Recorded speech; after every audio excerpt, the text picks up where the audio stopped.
Hi, I'm Wendy Pirelli. And I'm Emily Hill. Welcome to Dude, Where's My Pipeline? Where we're asking the age-old question, where's my pipeline, dude? On this show, we're talking about all things demand gen and tech marketing, from the latest trends to best practices and more. That's right. And on today's show, we're chatting with Kathy Macchi, Executive Vice President of Consulting at Inverta, the B2B marketing services firm that was founded to help senior executives succeed with modern revenue generation, and a longtime friend of mine. So I'm super excited that you're here. Thank you, Wendy. Feel the same. We are so happy to have you. A longtime survivor of the technology industry, Kathy brings over 25 years of sales, marketing, and IT experience to our show today. Kathy's expertise has supported the transformation of how campaigns are developed at such companies as HP, Palo Alto Networks, and Thomson Reuters. Certified as an ABM practitioner in 2007, Kathy has conducted numerous ABM workshops, webinars, training sessions, and she's supported ABM and other marketing transformation projects at hundreds of organizations. So with all your ABM expertise, Kathy, we're super excited to talk to you today. So welcome to the show. Thank you. I'm happy to be here. Great. So Kathy, of course, Emily just gave you a great stellar intro, but can you tell us a little more about yourself in your own words? Well, I have been called the godmother of ABM. I'm not sure it's a term I actually embrace. I wasn't sure actually what to make of it the first time I was introduced that way, but it is what it is. But I have been around ABM long enough to see it move from the evolution of, one-to-one multi-million-dollar accounts to really targeted demand gen, is what it is today. So I think I've seen it all. I've seen the entire evolution. Yeah, we're excited to explore not maybe the whole evolution with you, but we'll make sure we get a good portion of it. So Kathy's the queen of account-based marketing, as she said. I think queen is better than godmother. Thank you. I actually will take that term. Yeah, let's do queen instead. Yeah, definitely. And today she's here to give us the rundown of the top things companies get wrong in doing ABM and how to course correct. I mean, I think we've all been there. There's some basics, right? There's the basics of like, hey, I got to pick some accounts. Like, how do I pick the accounts? How do I work with sales? But there's probably some things that you see over and over again where you're just like, that is wrong. We'd love to hear your thoughts on account-based marketing in general. So according to HubSpot, account-based marketing is, for anyone who doesn't know, is a focused growth strategy in which marketing and sales collaborate to create personalized buying experiences for a mutually identified set of high-value accounts. Would you agree with that definition, Kathy? I would agree with it with probably one change, and it's that whole personalized buying experience. Like, ABM is supposed to be an outside-in approach. It's like, how do you get your customers to succeed? It's not always just by having them buy something new from you. Like that's very inside out. So for instance, I've done ABM programs where the goal of it is to change perception of the company from perhaps a point solution to more of a strategic provider. Now that's a growth strategy, but it's not about buying. And I think that's where ABM has really changed over the years. Now it's always about, we just have this stuff we want to sell you, and this is maybe a better way to sell, as opposed to think it more from the customer point of view and what you can do to help them. But the rest of the definition I agree with. I think the rest of it is good. Okay. Thank you. And thank you for, adding to that, because always best to have as much info as possible, right? So sometimes it seems like ABM is being used, even overused, as a catch-all term. How does it work, and why should marketers embrace it? Everyone has probably heard the story from me, but I will go through it again. ABM to me has just become this meaningless term. I mean, if you had, Wendy, if we had 10 marketers and asked them all now, what is ABM? You'd get 10 different definitions. Right. And it's a real eye-opening experience for me. It was probably about 5 years ago. I was at an ABM conference, and all the speakers kept getting up and saying, well, I took all my tactics and I just directed them at my ideal customer profile. And everyone's up there. In fact, they had their phones, like they're taking pictures. I'm like, they're taking pictures because they had never thought about targeting their ideal customer profile or target account list. And then I had to step back and I realized, if you've been in marketing the last 10 years, it's all been, content marketing, which is good, but it's been like, you create great content, you put it out on the web, people find it, and less than 1% convert. And I think after a while, it was like, that takes a lot of leads coming. Like, that's not a sustainable model. I think it was well, what's a different model? And so I think, Wendy, I don't know about you, but the first thing was drilled into us in Marketing 101 was know your accounts, like know your ideal customer profile. Like, I'm old enough, it was like, we went to a library. Big companies had librarians for that. Like, you would spend a lot of time. But if you grew up in marketing the last 10 years, that is a new concept. And I think for them, ABM is just being more thoughtful and deliberate about who they're targeting. So what's old is new again. But it's a good trend that way. It is. I think it is a good trend. I mean, Wendy, what's your experience? Yeah, I mean, I feel the same way. I think there's a lot of buzzword bingo out in the market today, right? I would throw some out there, but I'm not going to. But I think, yeah, ABM is just, doing smart marketing, right? Like, Yeah. it's knowing the right accounts, why they're the right accounts. What kind of a target audience are you going to go after? What's the intent, right? It's just adding in all this intelligence around how are you going to spend your time and your money to, either change perception, drive revenue, whatever the goal is. Yeah. What are some of the pros and cons of ABM in your mind, Kathy? What are some common problems that you might use to solve it as well? So there's like 4 reasons people really bring ABM in. And I think the problem I see is a lot of people don't have a reason. The first one is, there's this untapped opportunity. Like, your account teams aren't moving out of their comfort zones. They're not finding new business. And Wendy, I think this at a company we used to work at, all the sales reps knew everyone in IT. And then IT decisions were made out of business unit. And they were like, oh, like, I don't know anyone over there. So it's a good reason to say, okay, how can marketing help? How can we get that untapped opportunity? I think you'll see a lot with sales are slowing or declining. A lot of IT companies, you can only grow double digit so far, and then it flattens out. And it's like, what are you going to do then? And I think ABM is, again, a new approach to take to say, how do you find new markets? How do you find new opportunities? Another one I see is wallet share could be declining or slowing. A lot of times, you may be the vendor of choice, but there's always a competitor nipping at your heels. And so how do you defend the base? So again, how do you make sure you stay the number one vendor? How do you push off competitors? How do you really get your position there? And the last one was more around, sometimes it's just lighthouse accounts, or, this growth you have to have at some strategic accounts. And how do you really focus on them? Like, I have one account, about 55 accounts brought in like 85% of their revenue.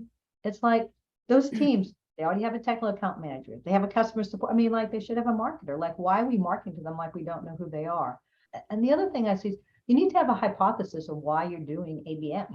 What's the opportunity? Why you're doing it? But those are the 4 I see come up, or some variation of those 4. Interesting. Just to comment on that, I think sometimes you go into ABM because some executive tells you, I think we need to do ABM, but it's not clear, like, okay, but what's success look like? Right. Why are we doing it? And once we do it and it's successful, like, what happened? Right. Right.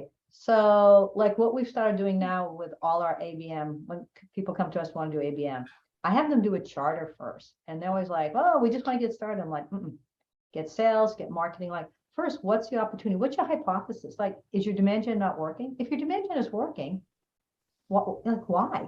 Like, right. Or do you see something tapering off maybe? What are your program goals? What accounts will be in? Not every account is a candidate for ABM. So, be thoughtful, deliberate about that. How, and Wendy, your point, and I see this all the time with tech things also. What does success look like a year from now? Like, you may have an idea, your execs may have an idea, salesmen have a like, get on the same page about that. And what are the critical success factors that need to happen for it? Like, I need to get the field involved. I need to have certain content. Like, getting that all on one page and having everyone. I have one client that makes the account reps DocuSign it. Like, oh, wow.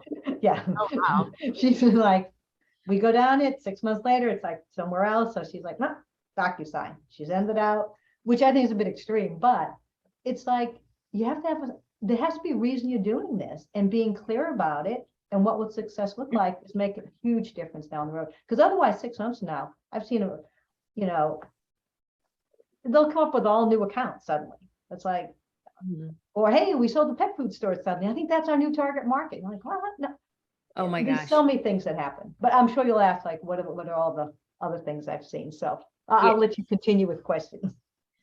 Well, I have a question. I just have a question based on what you just said. You mentioned, why are you doing ABM? Like how does someone decide whether that's the right approach to take? Because also you said, if you're doing great in your demand gen, then should you need to be doing ABM? So can you also explain a little bit about, what the difference is?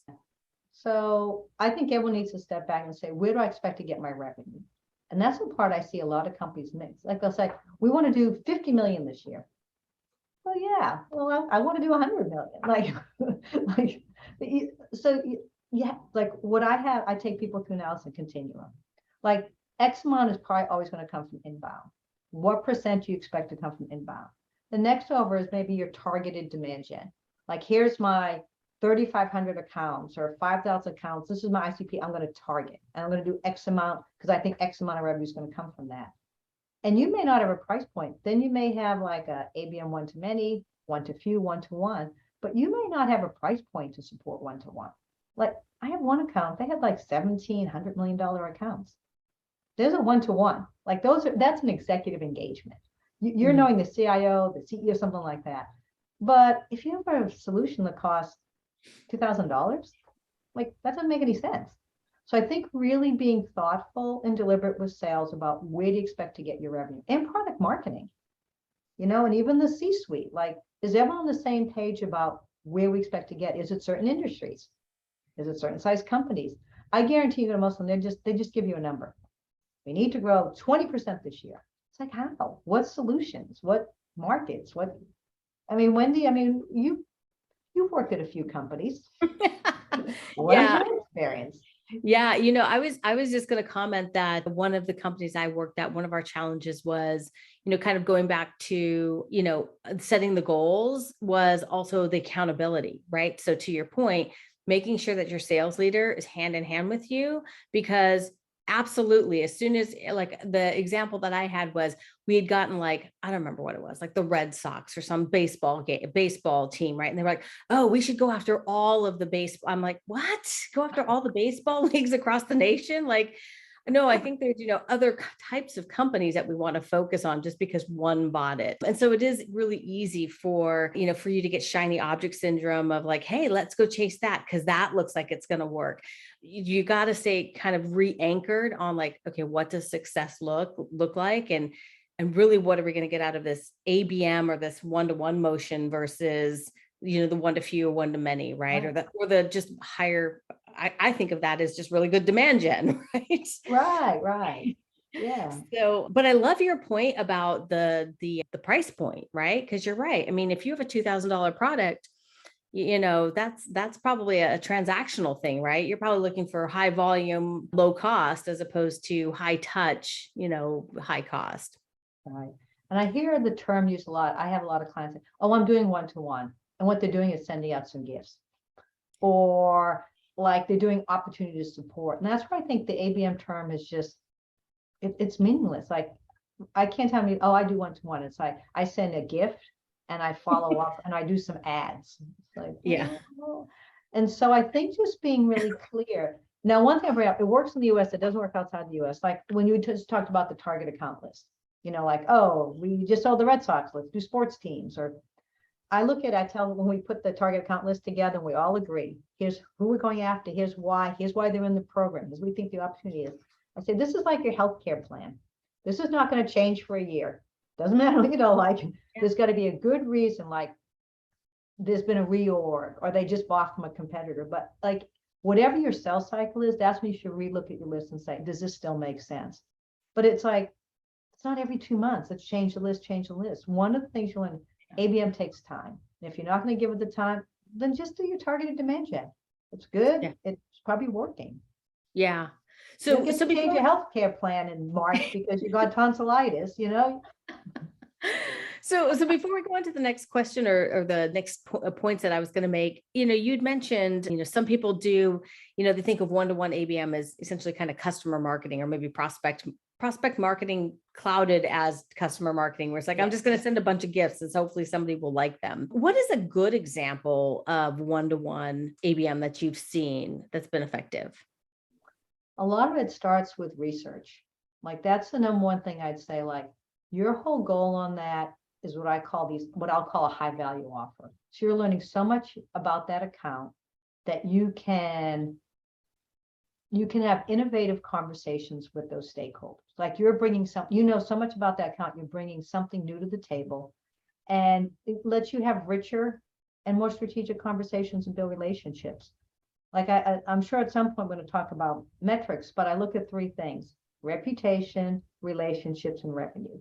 And any rep will tell you, if they don't like our company or our product, and I don't know anyone, I'm not going to get any revenue. I mean, like, and it's the same thing, like on those accounts, it's really about, do they know your full suite of offerings? Do they see you as a thought leader? Like, would you be on, in the old days, would you be on speed dial if I had an IT problem? Would I call you just to sort of get a direction about what I want to do? So it's more about those strategic relationships.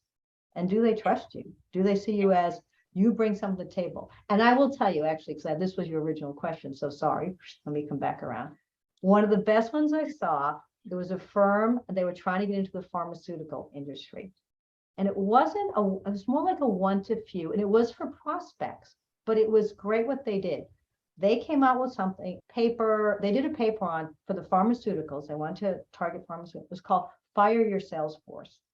And it was just like, well, and everyone's seen all these ads, you get them on TV, they go to doctors, they take them to lunch, and they did a webcast, they did just a huge marketing campaign around it. And they got a ton of people saying, come in and talk to me about that. Now, no one was ready to fire their sales force, but they were saying, in 5 years, we see pharmaceutical sales change in the US. We see that it's going to end up being like you buy insurance. You're going to go to your insurance agent and they might get you Geico for your car, but State Farm for your house, or, like, oh, you want mental illness drugs, that'll be Eli Lilly. Oh, you want heart stuff. And they drove so much business with that because they knew the issues overall pharmaceuticals were having. And they came out with something like, I want to hear more about that. That's what you want. Like, come in and tell me more.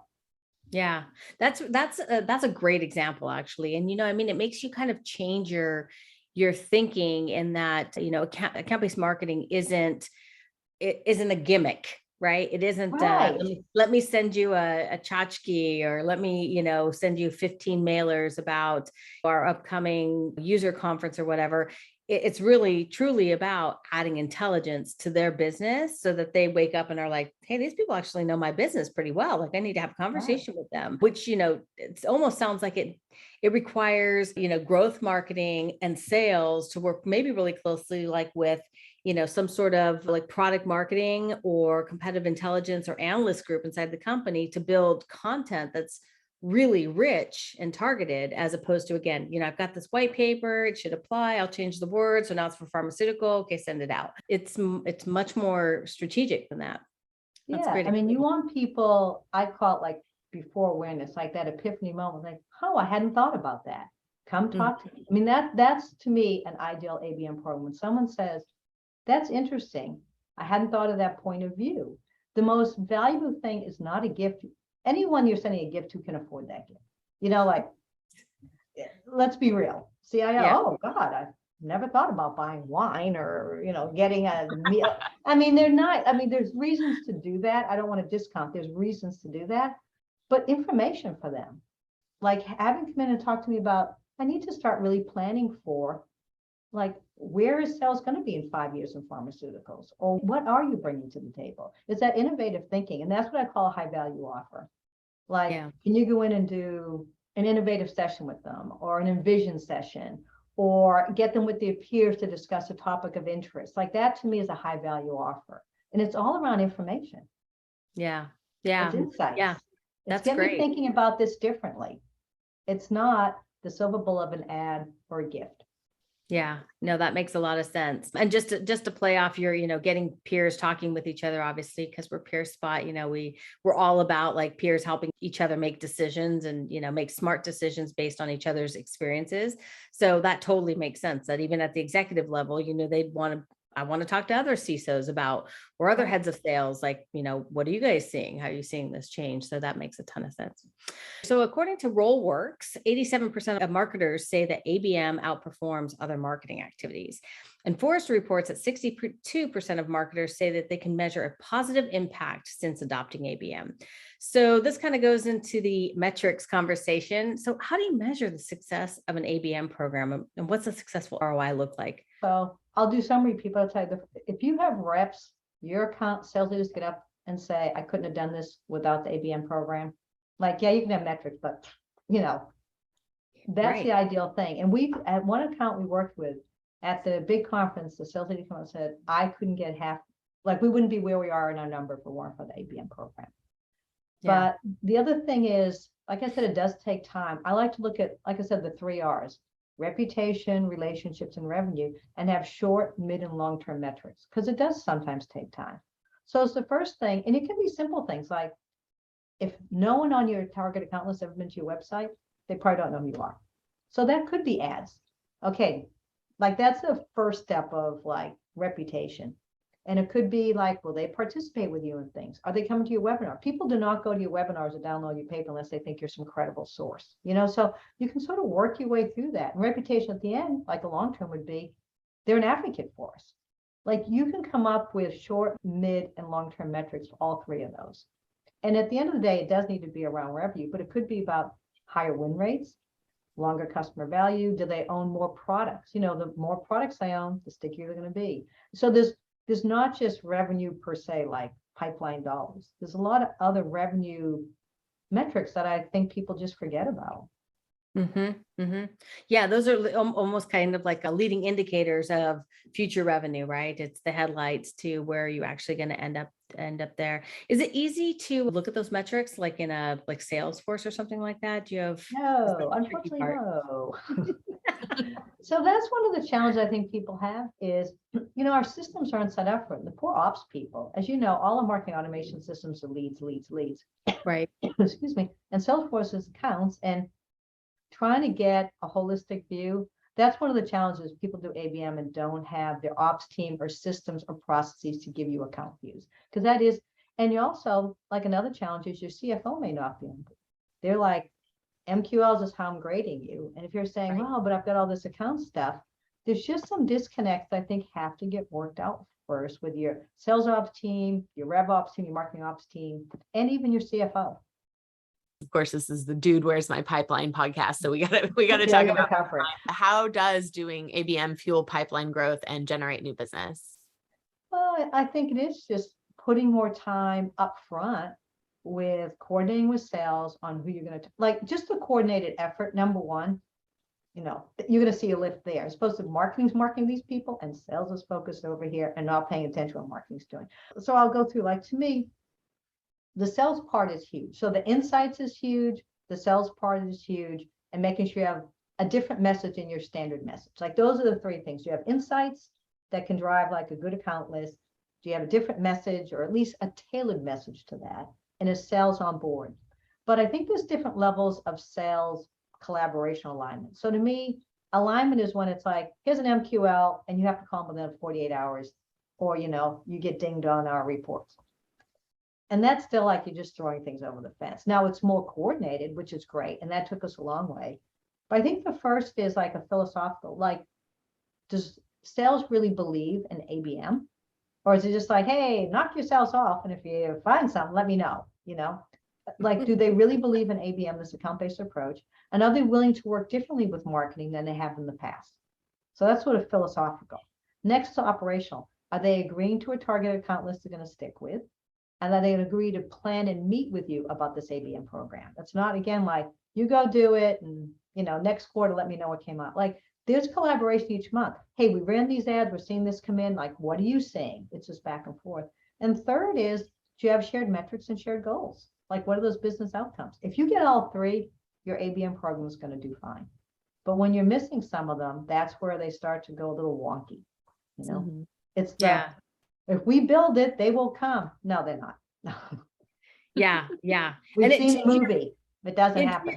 Yeah, to your point, it requires that diligence, right? And that planning of like, we're going to meet on this, every other week, and we're going to get updates on like where we are with these things. It's easy to have it fall to the wayside. Absolutely. I've seen that happen too. And marketing needs to come to the table also. Like, here's what we're doing. What have you seen more? we're going to do this. Do you have opportunities that maybe need some additional help? Like it really is a collaborative effort and not like Yes.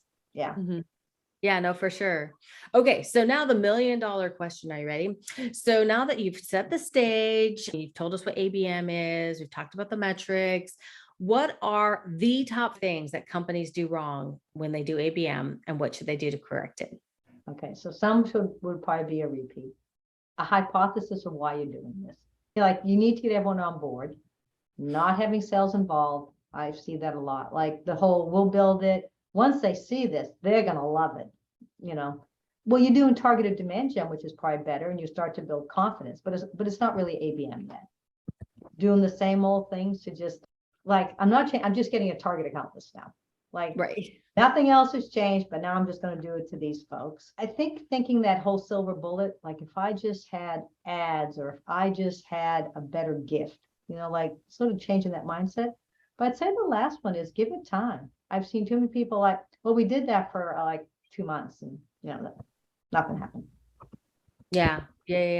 No, again, I've seen all of those things play out. So yes, all of those things make sense. Okay. So while we have you here, we also wanted to ask you about MQLs. So we went to the Forrester B2B Summit, which we saw you at, right? Yes. Earlier this year. Hopefully you didn't take home COVID like we did. And one of the main themes of the event was that the MQL is dead. They said marketing should just set up target account lists in Salesforce as opportunities straight out of the gate, and that we shouldn't be marketing them as leads, but instead should be measuring engagement as opportunities. So, again, it kind of turns the whole experience of what you expect out of how marketing works and their funnel and how Salesforce is set up to be like, okay, now marketing is just going to focus, on engagement for specific accounts and measure it based on engagements and stop measuring MQLs. What are your thoughts on that? Is the MQL dead or is it just renamed? Well, one, I would not set up everything as an opportunity. I mean, you've just messed up your last 5 years of reporting. I mean, right. Like, and why would you do that? They're not an opportunity. They're on a target account list. And I agree measuring engagement is the right thing to do. But a lot of reps, it's like you can send, and I've seen this, intent data, which I think we're at the beginning of intent data. I could have a whole other podcast on that. But this rep logs in, he's 26 years old, and it's like, someone at Amazon searched for these 5 different terms. What are they supposed to do with that? Just right. Call Jeff Bezos? It's just like, no, you have to still have people at the end of the day. And I think this part of the business, there's nothing wrong with still having MQLs, but also having marketing qualified accounts alongside it. Like, why would you stop an MQL? If someone said, contact me, no, we're not going to do that because not enough engagement at the account yet. I mean, everyone's agreed that if someone shows this amount of activity, you're going to give them a call. Now, I could go into, do you want someone straight out of college making those important calls? Like that would be a whole other conversation about how that's set up. Mm-hmm. But I think having a target account list, and really the ABM platforms now have essentially a funnel for accounts. And you set up those stages like, here's my target account list. Here's where they've done some intent. We see some activities. Here's where they've been on our website, done X amount of engagement. And now they're a marketing qualified account. I mean, so you can measure engagement, but I would not make everything an opportunity. The operations IT person in me just cringes at that. I mean, just like, what? Yeah. I mean, that would mess up all your reporting. Yeah. So how would you know when there is an opportunity, like a real one? Right. Exactly. Yeah, it's funny because after Forrester had said that, I walked out to the Salesforce booth and I said, hey, so Forrester is telling everybody to, change everything to an opportunity right out of the gate. And they were like, I wouldn't recommend that. Like, that's just no one would. Then it's like, I don't know what, get rid of opportunity stages. It's just like, yeah. But engagement, I'll agree with them. You really want to look at how many people are engaging, the levels, what are they doing? I mean, because that gives reps something to talk about. You came to this webinar, noticed you were interested in these topics. Here's what you can follow up with. And so just to go back, you said something about, there are ways to measure kind of the account had intent and these are the people who engaged. Like, what are some ways to do that? What are some like real tactical, practical ways to do that? Well, unless you build something custom, it's getting one of the ABM platforms. Got it. It's Okay. getting like a Demand Base or a 6sense, and both of those platforms do a great job. They handle it different, but you know where every account is based on if they, and you set up, like on Demand Base, you set up the time limits. If they haven't been on our website in 60 days, they back up a stage. Right. 6sense is a little bit different, more data-driven modeling, but they also have stages. And that Yeah. way everyone can look at that and say, this account is in this stage. And then you can all agree with what's going to happen from marketing and from sales at this stage. You know, just doing engagement could be, oh, they download a white paper they've been to our events. You want to have, how deep is that engagement and across how many people? I mean, if one person at SAP came to PeerSpot, that might be nice, but if 40 people did, I mean, hopefully you would react differently. Yeah. It's kind of for those people who remember back in the day when Marketo had interesting moments, which I think turned into Engagio later of, you know, which now is demand based, right? Like, where are those interesting moments where lots of activities happening? I've been a hands-on user of a couple of these platforms, and my frustration has always been, to your point, it stops at the account level. Like you said, like, okay, Amazon was on here. Do I call Jeff Bezos or like who am I calling? Do you feel like, have you seen that gap being addressed? Like, how are people going from this account is highly engaged, but like who at the account do I contact? Like, how do you bridge that gap? So one of our mutual colleagues, I think, has done a nice job. She gives her BDRs 3 options. Option 1, when they get all this intent, they're like, I don't know what to do. Right. And then she'll say, okay, I'm going to do content syndication. I'm going to get us X amount of contacts. Or the second one is, I feel comfortable, but I could use a little help. And she looks at anyone they have at that account. She's going to surround them with some ads, some LinkedIn, invite them to a webinar. And the third one is, no, I got this. I see some people in Salesforce, like I've got it. BDRs don't have to be like, I've seen them like, I've done that. Like, we have these tools, and like, well, they were searching for B2B marketing. Like, seriously, I'm the head of services. Would I call up someone at Unilever? Hey, notice you're interested in B2B marketing. Want to know who I like? You know, like, you need to have a reason to have a conversation. And this is where those insights come in. Like, if you're really doing your homework, I might really know what Unilever is interested in. I might have been following things. So I could follow up with some people I know there with some interesting piece of content, or invite them to a webinar we're talking about. But without that, it's just a bunch of words. Like, exactly. I will tell you, a couple companies I've worked have done a nice job where we've taken the intent, and this is more intent now. So if you want to, like, stop the podcast and go on. We obviously need to have you come back and talk about intent. You know, if people are going to listen to me, like, why not? It doesn't happen anywhere else in your life. So, you know, but they'll do the keywords and use cases. So like, if you see these keywords, this is this solution and here's content to go with it. So you've got to arm them with, like, what do you do when you see these type of keywords? And if you can tie it to use cases that your product or solution ties into, then people know what to do. But you just give people a bunch of words. Like, I looked at ours the other day, I'm like, I don't know, what would you do with that? But if I grouped up the words into ABM versus campaign planning, you know, like what we do, you know, tech evaluations, then I could follow up with something like with content that has to do with that.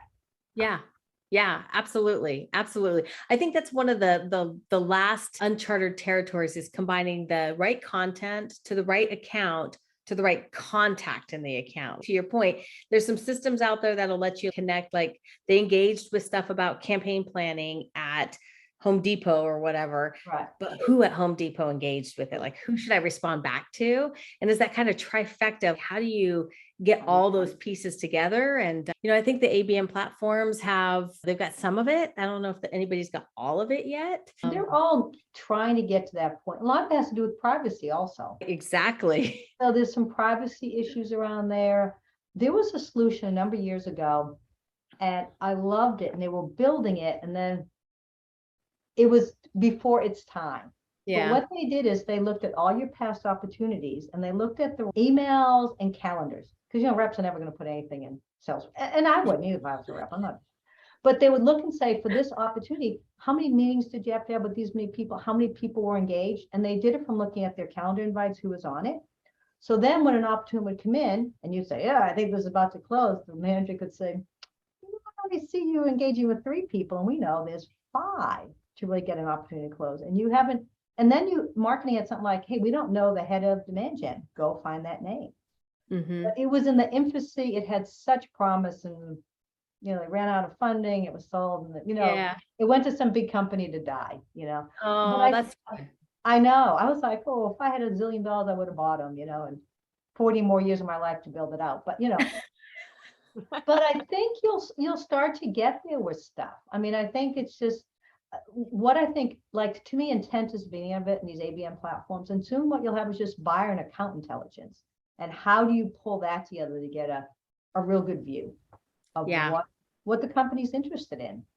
Yeah, absolutely. Yeah, I just want to, before we end, I just want to make a quick comment about Kathy and I worked together multiple decades ago. And to your point, you got to sometimes wait for technology to catch up. I mean, I remember the first time we worked together and there was no marketing automation, and we would build email workflows on spreadsheets and manually pull the list and be like, okay, if they responded, then they go over here to this other workflow. So yeah, we've lived long enough for there to be systems for it. So to your point, by the time we kind of come out the other side of wanting to go to work every day, I'm sure there will be systems that will triangulate all those people and have intelligence and probably even automate what to send, right? Like, wouldn't that be great? And there are tools right now starting to look at, I've seen a lot of the AI stuff now looking at content. One of the content hubs we work with, when you upload your content, it gives you the keywords. It says, how long will this take? It's getting there. It's just at its infancy now. Yeah. It's going to take some time. Well, Kathy, thank you so much for joining us today. You've given us awesome information. I could talk to you for like 12 hours on this stuff. So we'll give everybody back 11 hours and 30 minutes of their time of my 12 hours, but I really appreciate it. Emily? Yeah, thank you so much. It was really, really interesting learning from you today. And I know it was super helpful for me, for us, and will for sure be valuable to our audience as well. Great. Thank you so much. I enjoyed it. Thank you. And now, if you have any questions or other ideas to add to the discussion, feel free to reach out to us on LinkedIn or join our community on Facebook, Tech Demand Gen Spot. We'll put all of that info in our show notes too, so it's easy to find. And until next time, thank you for tuning in. To keep getting this sweet show in your podcast feed every time a new episode drops, subscribe wherever you get your podcasts. And don't forget, tell a friend, dude. Special thanks to PeerSpot for sponsoring our show. PeerSpot is the buying intelligence platform where tech pros learn about enterprise products before buying. On top of that, PeerSpot helps demand gen marketers fill their pipeline with high quality bottom of the funnel leads and create voice of customer content for all stages of the buyer's journey. So for more information about demand gen and how to fuel your pipeline, check out marketing.peerspot.com.